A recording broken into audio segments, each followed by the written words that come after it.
வணக்கங்க. மரவள்ளி கிழங்குல நான் இன்றைக்கி எப்படி கொழக்கட்டை செய்கிறேன்னு பாருங்கள். ஃபஸ்ட்டு கடலப்பருப்பை வேக வச்சுக்கிட்டேன். அந்த மரவள்ளி கிழங்கு பாருங்கள், நான் 2 கிழங்கு எடுத்துருக்கேன். கிழங்கு எடுத்து நல்லா அலசி தோலெலாம் நீக்கிட்டு வச்சுருக்கேன். இப்போது கடலப்பருப்பும் வெந்துடுச்சு. இந்த அளவு வேகணும் பார்த்துங்க நல்லா. இப்போது அந்த மரவள்ளி கிழங்கு எடுத்து நல்லா தோல் நீக்கி வச்சு இந்த காய் செத்துறதுல செத்தணும். நல்லா செத்தி வச்சுக்கணும். வச்சுக்கிட்ட பிறகு நான் யூடியூப்பில் போய் தான் ரெசிபி பார்த்தேன், மரவள்ளி கிழங்கு என்ன செய்யலான்னு.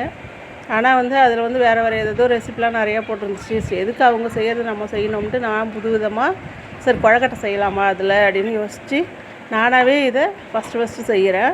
ஃபஸ்ட்டு 2 செஞ்சு சாப்பிட்டு பார்த்துட்டு தான் அதுக்கப்புறம் நானே செய்கிறேன். இப்போ கடலப்பருப்பு நல்லா தண்ணி இல்லாமல் எடுத்து வச்சாச்சு வெந்ததை. இப்போ பார்த்திங்கன்னா மிக்ஸி ஜாரில் தண்ணி ஊற்றாமல் அதை கொரப்பாக அரைச்சி எடுத்துகிட்டு வரணும். அதிலே ஒரு 4 ஏலக்காயும் போட்டுங்க. நான் ஏலக்காய் போட மறந்ததுனால மறுபடியும் கொஞ்சம் கடலப்பருப்பு எடுத்து போட்டு அதில் ஏலக்காயை போட்டு அரைச்சி அதில் போட்டிருக்கேன். வெறுங்க இந்த பதத்தில் தான் எடுத்து நம்ம கடலப்பருப்பு கொரப்பாக அரைச்சி வச்சுக்கணும். நல்லா வெந்து எடுத்து வடிகட்டி வச்சுக்கணும். நல்லா குழப்பாக வேகக்கூடாது. ஓரளவு கையில் எடுத்து பார்த்தோம்னா நல்லா அப்படியே நசுங்கணும். அந்த அளவு எடுத்திங்கனாக்கா உங்களுக்கு நல்லா கொரப்பாக அரைச்சி வரும். பாருங்கள், நல்லா அரைச்சி வந்துச்சு. அப்புறமா அரைச்சி வந்த பிறகு அப்புறம் நாட்டு சர்க்கரையும் நான் இதுக்கு எவ்வளோ இது போட்டிருக்கேன்னாக்கா, ஃபஸ்ட்டு மாவு 2 மரவள்ளி கிழங்கையும் 1/4 கிலோ அரிசி மாவு பச்சரிசி மாவும் போட்டு நல்லா மாவு பிசையணும். இதுக்கு தேங்காய் ஒரு 200 கடலப்பருப்பு இருக்கும். 1/4 கிலோ நாட்டு சர்க்கரை, 1 மூடி தேங்காய் மூடி இவ்வளோ தான் போட்டிருக்கேன்.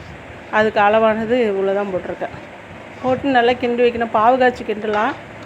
இது எங்கள்கிட்ட கொஞ்சம் தான் மாவு இருந்ததுனால நான் பாவு காய்ச்சலை அப்போவே சரியாக போயிடும். பக்கத்து வீட்டுக்கெலாம் கொடுத்தோம்னாக்கா சரியாக போயிடும். அதனால் மாவு கொஞ்சமாக இருந்ததுனால கொஞ்சமாக பூரணத்தை ரெடி பண்ணி வச்சுக்கிட்டேன்.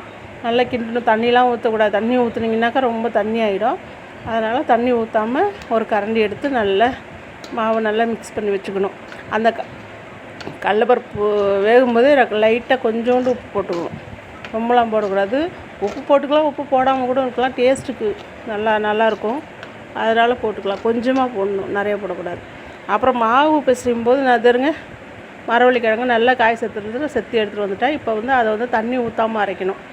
தண்ணி ஊற்றினீங்கனாக்கா அப்புறம் அளவு நமக்கு மாவு பிசையும் போது அளவு தெரியாது. அதனால் இந்த மாதிரி நம்ம தண்ணி ஊற்றாமல் எல்லா மாவையும் அரைச்சிக்கலாம். நான் சின்ன ஜார்லேயே போட்டேன். பெரிய ஜாரில் போடலான்னு பார்த்தா சரி இதே ஒரு வழியாக இதே கழுவிக்கலாம், அது எதுக்கு எல்லாத்தையும் எடுத்து வீணாக்கிட்டு அப்படின்ட்டு இதிலே போட்டு ஒரு 3 தடவை போட்டு அரைச்சி எடுத்துட்டேன். அப்புறம் 1/4 கிலோ பச்சரிசி மாவையும் சேர்த்து கொஞ்சம் உப்பு போட்டுக்கணும். அளவாக அதுக்கு தேவையான அளவு உப்பு போட்டு நல்லா பிசைஞ்சிக்கிட்டே வரும்போது இதில் தண்ணி கொஞ்சம் பத்தாமல் போயிடுச்சு. அதனால் கொஞ்சம் கொஞ்சமாக தண்ணி தெளித்து நல்லா மாவு சப்பாத்தி பதத்துக்கு பிசைஞ்சு எடுத்துக்கணும். பாருங்கள், நான் பிசைகிறேன் பாருங்கள், எப்படி பிசைகிறேன் பாருங்கள். இதுதான் பிசையணும். நல்லா மாவு ரொம்ப தண்ணி இல்லாமல் இருக்கிறதுனால கொஞ்சம் தண்ணி தெளித்து நல்லா பிசைஞ்சிக்கிட்டேன்.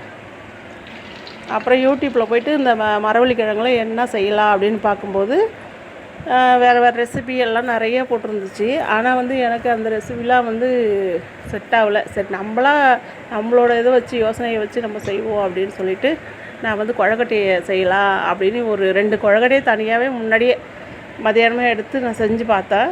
நல்லா சூப்பராக இருந்துச்சு.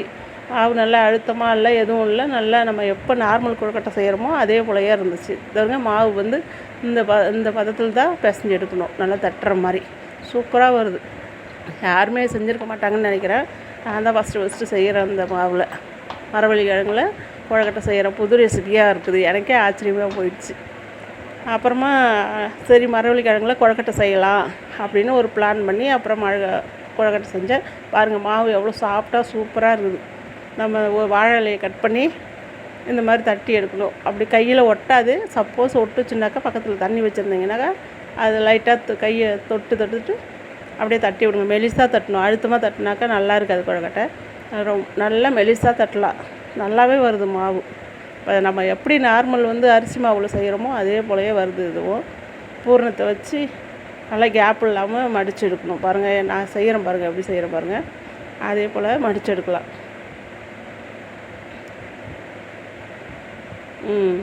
இதோ இலை கிழியாமல் நல்லா பிஞ்சு கொழுந்த இலையாக பார்த்து எடுத்துக்கோங்க.